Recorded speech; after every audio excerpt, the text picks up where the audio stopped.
ಆಧ್ಯಾತ್ಮದ ದರ್ಶನ ಚಾನಲ್ಗೆ ತಮ್ಮೆಲ್ಲರಿಗೂ ಸ್ವಾಗತ ಸುಸ್ವಾಗತ. ಯಾರೆಲ್ಲ ನನ್ನ ಚಾನಲ್ನ ಸಬ್ಸ್ಕ್ರೈಬ್ ಮಾಡ್ಕೊಂಡಿಲ್ವೋ ಅವರೆಲ್ಲ ಸಬ್ಸ್ಕ್ರೈಬ್ ಮಾಡ್ಕೊಳ್ಳಿ ಅಂತ ಹೇಳ್ತಾ ಬನ್ನಿ ಇವತ್ತಿನ ಒಂದು ವಿಷಯನ ಶುರು ಮಾಡೋಣ. ಇವತ್ತಿನ ವಿಷಯ ಏನಪ್ಪ ಅಂತ ಹೇಳಿದ್ರೆ, ನಾನು ಹೀಗೆ ಕೂತ್ಕೊಂಡಿರ್ಬೇಕಾದ್ರೆ ನನಗೊಂದು ಯೋಚನೆ ಬಂತು. ನಿಜವಾದ ಪೂಜೆ ಅಂದರೆ ಯಾವುದು? ನಿಜವಾದ ಪೂಜೆ ಅಂತ ಹೇಳಿದ್ರೆ ನಾವು ದೇವರಿಗೆ ಹೂವನ್ನಿಟ್ಟು ಮಂಗಳಾರತಿ ಮಾಡಿ ಊದಿನ ಕಡ್ಡಿ ಹಚ್ಚಿ ತೆಂಗಿನಕಾಯಿ ಹೊಡೆಯೋದೇನಾ? ಹಾಗಿದ್ರೆ ಇದನ್ನೇ ನಿಜವಾದ ಪೂಜೆ ಅಂತ ಕರೀತಾರಾ ಅಂತ ಹೇಳಿಬಿಟ್ಟು ನನಗೆ ಒಂದು ಆಲೋಚನೆ ಏನಪ್ಪ ಅಂತ ಹೇಳಿದ್ರೆ, ನಾನು ದಿನನಿತ್ಯ ಪೂಜೆನ ಮಾಡ್ತೀನಿ. ಈ ರೀತಿ ಪೂಜೆ ಮಾಡಿ ನಾನು ಬೇರೆಯವ್ರಿಗೆ ನೋವನ್ನುಂಟು ಮಾಡಿದ್ರೆ ಅದು ಖಂಡಿತ ಪೂಜೆ ಆಗಲ್ಲ. ಯಾಕೆಂದರೆ ಭಗವಂತ ಯಾವತ್ತೂ ನಮ್ಮ ಹತ್ರ ನನಗೆ ಯಾವಾಗಲೂ ಹೂವು ಕೊಡಿ ಅಥವಾ ನನಗೆ ಸಾಕಷ್ಟು ಹಣ್ಣುಗಳನ್ನ ಇಟ್ಟು ಪೂಜೆ ಮಾಡಿ ಅಂತ ಹೇಳ್ಬಿಟ್ಟು ಯಾವತ್ತೂ ನಮ್ಮಿಂದ ನಿರೀಕ್ಷೆ ಮಾಡಲ್ಲ. ದೇವರು ನಮ್ಮಿಂದ ನಿರೀಕ್ಷೆ ಮಾಡೋದೇನಪ್ಪ ಅಂತ ಹೇಳಿದ್ರೆ ಒಂದು ನಿಜವಾದ ಭಕ್ತಿ ಜೊತೆಗೆ ನಾವು ಜೀವನದಲ್ಲಿ ಹೇಗೆ ನಡ್ಕೊಳ್ತೀವಿ ಅನ್ನೋದು ಬಹಳಷ್ಟು ಮುಖ್ಯ ಆಗುತ್ತೆ.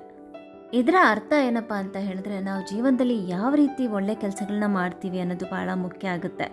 ಯಾರಿಂದ ನಮಗೆ ಉಪಯೋಗ ಆಗುತ್ತೋ ಇಲ್ವೋ ನನಗಂತೂ ಗೊತ್ತಿಲ್ಲ, ಆದರೆ ನಾವು ಯಾರಿಗಾದರೂ ಉಪಯೋಗಕ್ಕೆ ಬಂದಲ್ಲಿ ಅದು ನಮಗೆ ಒಂದು ಸಾರ್ಥಕತೆಯನ್ನು ತಂದುಕೊಡುತ್ತೆ. ಅದು ಒಂದೇ ಅಲ್ಲ, ನಾವು ಯಾರಿಗಾದರೂ ಸೇವೆ ಮಾಡಬೇಕಾದ್ರೆ ನಾವು ಯೋಚನೆ ಮಾಡಬೇಕಾಗಿರೋದೇನಪ್ಪ ಅಂತ ಹೇಳಿದ್ರೆ, ಇದರಲ್ಲಿ ಭಗವಂತನ ಸೇವೆ ಇದೆ ಅನ್ನೋದನ್ನು ಮಾತ್ರ ನಾವು ತಿಳ್ಕೊಬೇಕಾಗುತ್ತೆ. ಹಾಗೆ ಮಾಡಿದಲ್ಲಿ ಅದೇ ಆ ದೇವರಿಗೆ ಪೂಜೆ. ನಾವು ಮಾಡಬೇಕಾಗಿರುವಂಥ ಪೂಜೆ ಈ ರೀತಿಯಾಗಿರುತ್ತೆ. ಯಾವಾಗಲೂ ನಾವು ಮಾಡುವಂಥ ಪೂಜೆಯಲ್ಲಿ ಆಡಂಬರ ಇಲ್ಲದಿದ್ರೂ ಚಿಂತೆ ಇಲ್ಲ, ಆದರೆ ನಾವು ಒಬ್ಬರಿಗೆ ಒಳ್ಳೆಯದನ್ನು ಮಾಡಬೇಕು.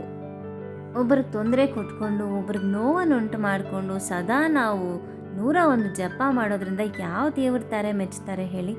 ಯಾವ ದೇವ್ರಿಗೂ ಅದು ಖಂಡಿತ ಇಷ್ಟ ಆಗೋದಿಲ್ಲ. ಯಾಕೆಂತ ಹೇಳಿದ್ರೆ ಜೀವನದಲ್ಲಿ ನೀತಿ ರೀತಿಯಿಂದ ನಡ್ಕೊಳ್ಳೋದು ಬಹಳನೇ ಮುಖ್ಯ ಆಗುತ್ತೆ. ನಾವು ಅಂದ್ಕೊತೀವಿ ನಾನು 1000 ಸಲ ಶ್ಲೋಕ ಹೇಳ್ಕೊಳ್ಳೋದ್ರಿಂದ ಒಳ್ಳೆಯದಾಗುತ್ತೆ ಅಂತ ಹೇಳ್ಬಿಟ್ಟು. ಆ ಥರದ ಒಂದು ಪೂಜೆ ಇದೆಯಲ್ಲ, ಅದು ಖಂಡಿತ ದೇವರಿಗೆ ಸಲ್ಲೋದಿಲ್ಲ. ನಾವು ಪೂಜೆ ಮಾಡಬೇಕಾದ್ರೆ ಪ್ರತಿಯೊಬ್ಬರನ್ನು ಮನಸ್ಸಲ್ಲಿಟ್ಕೊಂಡು ಪ್ರತಿಯೊಬ್ಬರಿಗೂ ಒಳ್ಳೆಯದಾಗಲಿ ಅಂತ ಬೇಡ್ಕೊಳ್ತೀವಲ್ಲ, ಅಂಥ ಒಂದು ಪೂಜೆನ ಬಹಳ ಇಷ್ಟಪಟ್ಟು ದೇವರು ಸ್ವೀಕರಿಸ್ತಾರೆ. ಆ ರೀತಿ ಪೂಜೆಯನ್ನು ನಾವು ಮಾಡೋದ್ರಲ್ಲಿ ಸ್ವಾರ್ಥ ಖಂಡಿತ ಇರೋದಿಲ್ಲ. ಇಂಥ ನಿಸ್ವಾರ್ಥವಾದ ಪೂಜೆಗೆ ದೇವರು ಖಂಡಿತ ಒಲಿತಾರೆ ಅಂತಲೇ ಹೇಳ್ಬೋದು. ಈ ಥರ ಒಂದು ನಿಸ್ವಾರ್ಥವಾದ ಪೂಜೆನ ಎಷ್ಟು ಜನ ಮಾಡ್ತೀವಿ? ಅದನ್ನು ನಮ್ಮನ್ನು ನಾವೇ ಪ್ರಶ್ನೆ ಮಾಡ್ಕೋಬೇಕಾಗತ್ತೆ.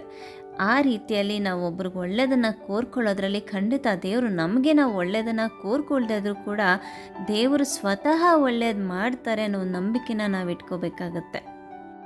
ಸರ್ವೇ ಜನ ಸುಖಿನೋ ಭವಂತು, ಲೋಕ ಸಮಸ್ತ ಸುಖಿನೋ ಭವ. ವಂದನೆಗಳು.